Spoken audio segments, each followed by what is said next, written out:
Hello guys, आज हम लोग शुरू करेंगे नंबर सिस्टम यानी संख्या पद्धति। ठीक है। एसएससी जीडी शून्य से शिखर तक ऑल कॉम्पिटेटिव एग्जाम।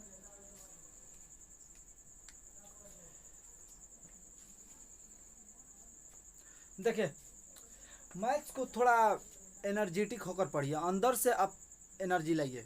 ठीक ना। मैथ पढ़ने के लिए एनर्जी को भरपूर, मतलब एनर्जी के साथ पढ़िए मैथ्स। ठीक ना। और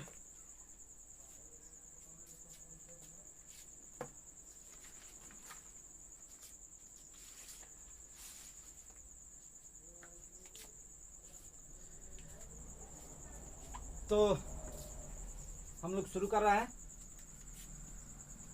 देखिएगा कि संख्या पद्धति यानी नंबर सिस्टम,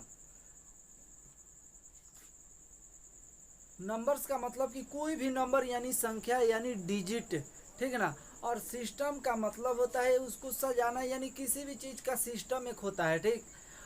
सिस्टम क्या है कि आप लोग एक घर में किसी सामान को आप शिफ्ट करते हैं तो उसका भी एक सिस्टम होता है। सेम वही सिस्टम इस यहाँ भी है। संख्या को सिस्टम के द्वारा ही सजाया जाता है। ठीक ना। और वो कैसे सजाया जाता है, देखिए देखिए संख्या पद्धति नंबर्स के बारे में पहले हम लोग जानेंगे। और नंबर आप लोग जानते होंगे, बहुत लोग भी जानते होंगे, बहुत लोग जानते भी नहीं होंगे। ठीक ना। तो आइए हम लोग जानते हैं। पहला पहला हम लोग का है प्राकृत संख्या।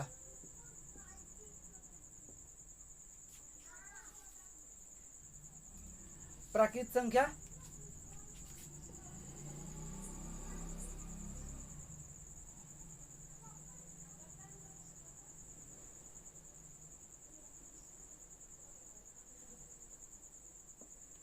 Natural number. नेचुरल नंबर कहते किसे हैं, यानी प्राकृत संख्या किसे कहते हैं। तो प्राकृत संख्या देखिएगा कि जिसको हम लोग गिन सकते हैं। डिफिनेशन हम बोल दे रहे हैं। ठीक है, लिख लीजिएगा और कॉपी और पेन साथ में लेकर के बैठिए। तो प्राकृत संख्या जिसको हम गिन सकते हैं, एकदम रटना नहीं है जी, ध्यान से देखिएगा कि जिसको हम गिन सकते हैं या गिनती की संख्या को प्राकृत संख्या कहते हैं। डिफिनेशन एक बार और, गिनती की संख्या को प्राकृत संख्या कहते हैं। अब गिनती की संख्या यानी जिसको हम गिन सकते हैं, एक एक दो तीन चार पाँच से। अब कहीं आपके क्लास में बेंच हो, बेंच को गिन सकते हैं। पेड़ हो, पेड़ को गिन सकते हैं। एक दो तीन चार पाँच छः सात आठ नौ अनंत तक गिन सकते हैं ना। वही हमारा प्राकृत संख्या है, natural number. 1 2 3 4 5 6 dash dash dash अनंत तक हम लोग गिन सकते हैं। ठीक है। अब हम लोग का है दूसरा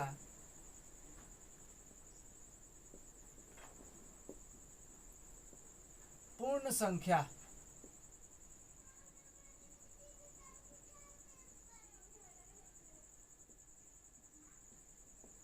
होल नंबर, पूर्ण संख्या होल नंबर। अब जरा यहाँ पे होल नंबर का देखिएगा कि हम लोग प्राकृत संख्या यानी नेचुरल नंबर 1 2 3 4 5 6 7 8 ये है। ठीक है, जिसको मतलब हम गिन सकते हैं। ठीक ना। अब यहाँ पे जरा देखिएगा कि हम लोग की संख्या पता है 9 तक। ठीक ना। 1 2 3 4 5 6 7 8 9। हम लोग को संख्या रियल में यही है। रियल में संख्या इतना ही हम लोग को पता था। ठीक ना। अब इसके आगे गिनती कैसे किया जाए, उसके लिए आर्यभट्ट ने इसमें शून्य को सम्मिलित कर दिए। ध्यान से देखिएगा, डिफिनेशन याद हो जाएगा। शून्य को सम्मिलित कर दिए, जिससे से क्या बन गया, पूर्ण। ये पूर्ण बन गया, जिसके कारण हम लोग लिखते हैं 10 20 30, 50, मतलब अनंत तक हम लोग लिख सकते हैं। किसके कारण? इस शून्य के कारण, ठीक ना। अब यहाँ पे जरा देखिएगा, तब डिफिनेशन हम लोग क्या देंगे कि गिनती की संख्या में शून्य को सम्मिलित कर लेने पर पूर्ण संख्या बनती है। गिनती की संख्या में शून्य को सम्मिलित कर लेने पर पूर्ण संख्या बनती है, ठीक है। तो गिनती की संख्या में हम लोग शून्य को सम्मिलित कर लिए। अब ये डैश डैश अनंत तक ये बढ़ जाएगा, ठीक ना। तो ये हमारा पूर्ण संख्या हुआ।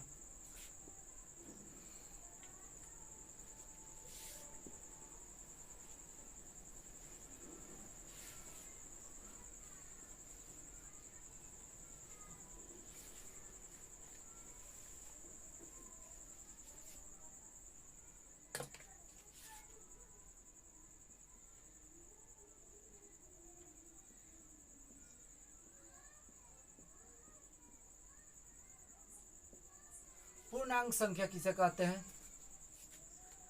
पूर्णांक संख्या डिफिनेशन जरा गौर से सुनिएगा। पूर्णांक संख्या वैसी संख्या जिसमें धनात्मक तथा ऋणात्मक दोनों संख्याएं सम्मिलित हो, उसे पूर्णांक संख्या कहते हैं। धनात्मक का मतलब प्लस और ऋणात्मक का मतलब माइनस होता है। धनात्मक का मतलब प्लस, ये धनात्मक है और ये ऋणात्मक है। जहाँ ऋण की बात करेगा वो माइनस, जहाँ धन की बात करेगा वहाँ पे प्लस लगाएंगे, ठीक है। तो वैसी संख्या जिसमें धनात्मक तथा ऋणात्मक दोनों संख्याएं सम्मिलित हो, उसे पूर्णांक संख्या कहते हैं। अब धनात्मक और ऋणात्मक संख्याएं सम्मिलित हो, उसे पूर्णांक संख्या कहते हैं और इसे संख्या रेखा पर दर्शाया जाता है। इसको संख्या रेखा पर दर्शाया जाता है, ठीक ना। अब देखिएगा यहाँ पे -1, -2, -3 डैश डैश से हम लोग अनंत तक बढ़ा सकते हैं। संख्या रेखा पर अनंत तक दर्शा सकते हैं संख्या रेखा पर, ठीक ना। 1, 2, 3, 4 डैश डैश डैश, इसको बोलते हैं, ये हमारा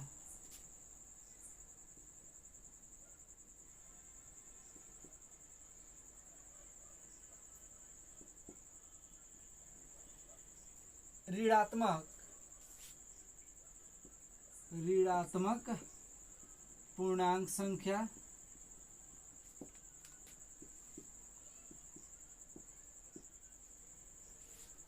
इसको बोलते हैं ऋणात्मक। ये है हमारा धनात्मक,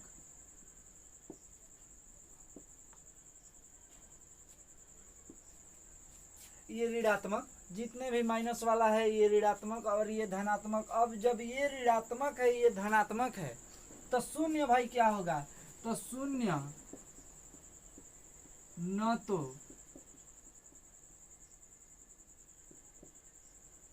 ऋणात्मक है और न ही धनात्मक। शून्य न तो ऋणात्मक है और न ही धनात्मक। क्यों? क्योंकि शून्य यहाँ पे न्यूट्रल है, इसलिए क्योंकि यहाँ पे माइनस के जीरो और माइनस जीरो, यहाँ पे इसको हल कीजिएगा तो माइनस माइनस प्लस, तो प्लस जीरो और जीरो जोड़ेंगे तो जीरो ही होगा, माइनस के जीरो।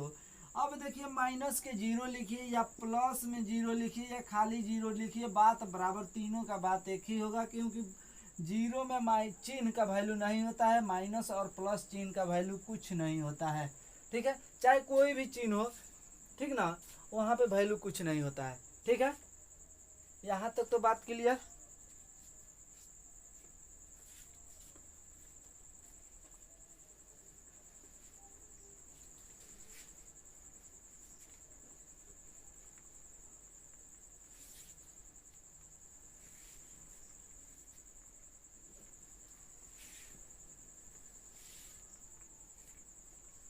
ये एकदम बिल्कुल बेसिक है, ठीक ना। ये समझिएगा तभी आप लोग संख्या पे आधारित प्रश्न कर सकते हैं।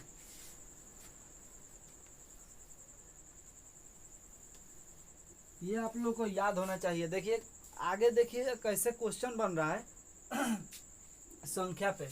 चलिए अगला है सम संख्या।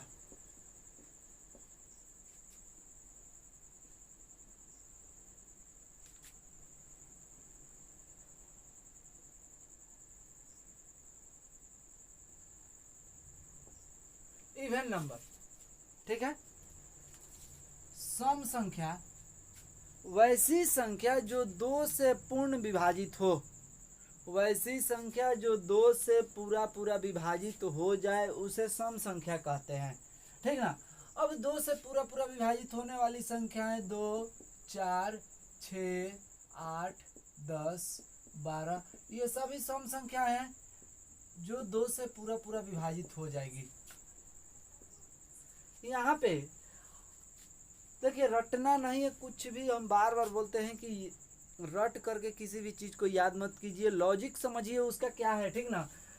याद रखिएगा कि जो 2 से पूरा विभाजित हो जाए, जो संख्या 2 से, इसमें रटने वाली बातें नहीं है, जो 2 से पूरा पूरा विभाजित हो जाए यानी भाग लग जाए, 2 से पूरा पूरा भाग लगे उसे क्या कहते हैं, सम संख्या कहते हैं, ठीक है।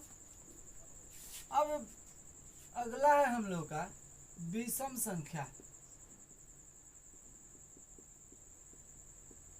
इसके जस्ट उल्टा, जो 2 से पूरा पूरा न भाग लगे, जिसमें 2 से पूरा पूरा भाग न लगे उसे विषम संख्या कहते हैं।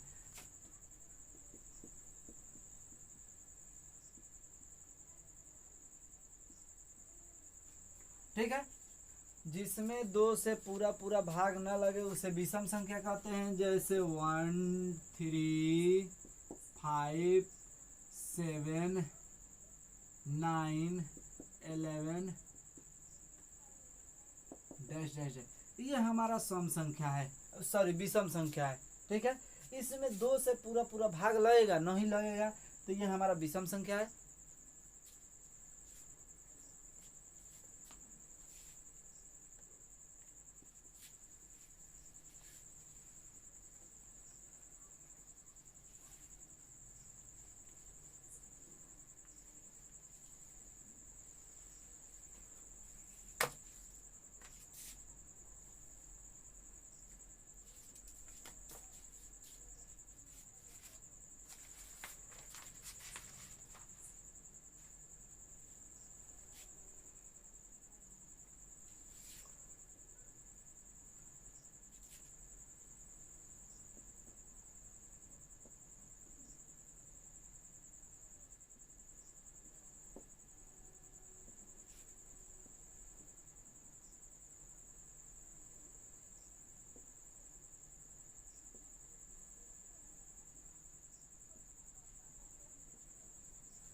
कंपोजिट नंबर, भाज्य संख्या, ठीक ना।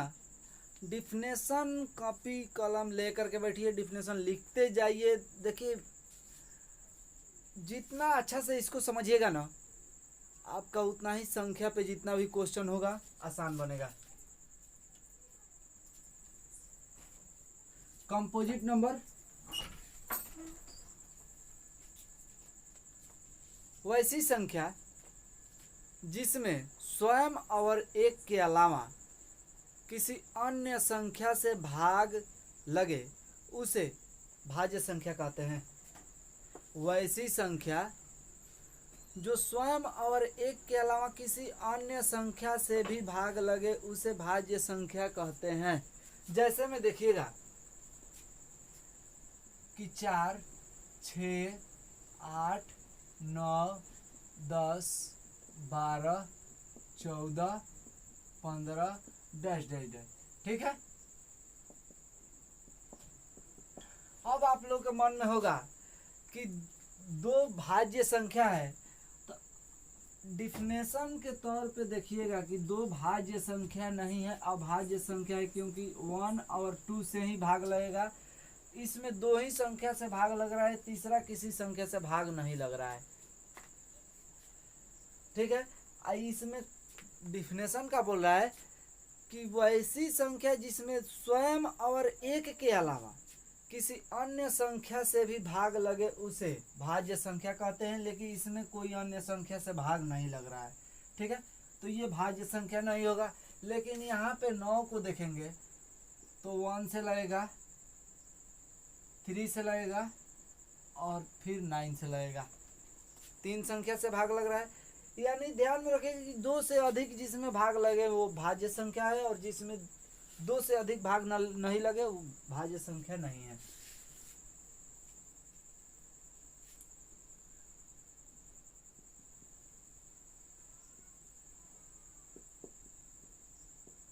अभाज्य संख्या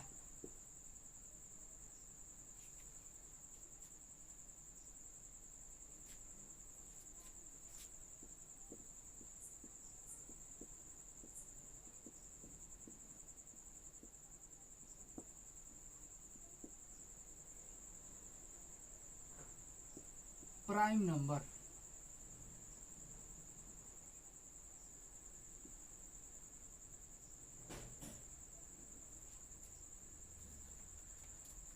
अभाज्य संख्या प्राइम नंबर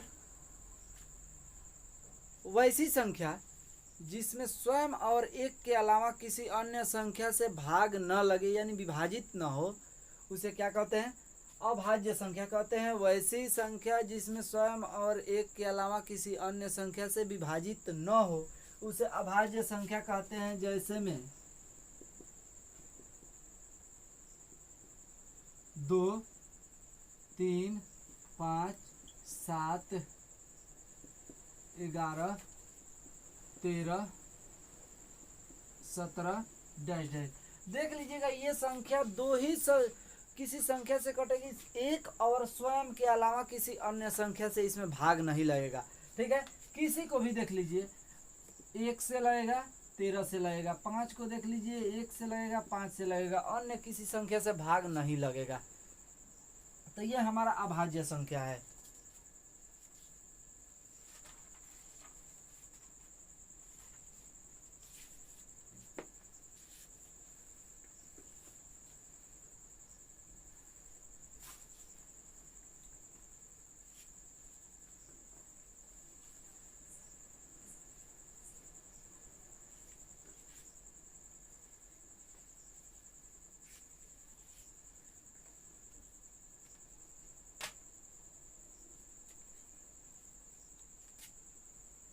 अगला है हम लोग का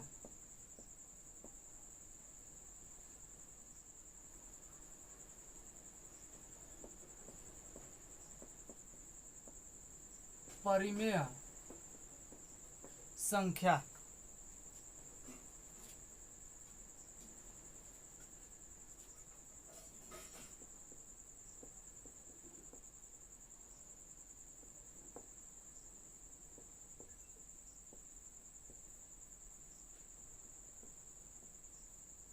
रेशनल नंबर।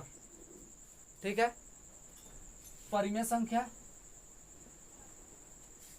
परिमेय संख्या किसे कहते हैं ये तो सबको पता होगा। वैसी संख्या जो p बाई क्यू के रूप में हो तथा q नॉट इक्वल टू 0 हो।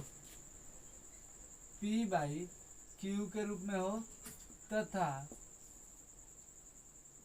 q नॉट इक्वल टू 0 के बराबर हो उसे क्या कहते हैं? परिमेय संख्या कहते हैं। अपरिमेय संख्या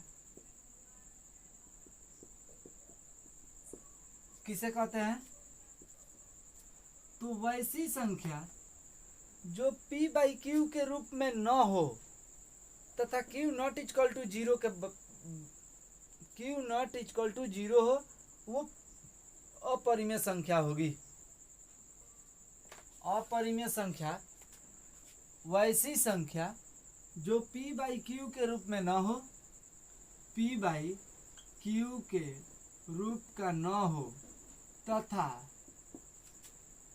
q नॉट इक्वल टू 0 के बराबर हो उसे परिमेय संख्या कहते हैं।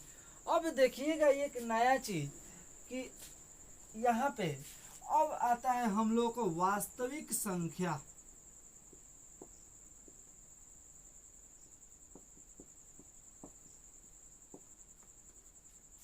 वास्तविक संख्या रियल नंबर, इस पे जरा ध्यान दीजिएगा।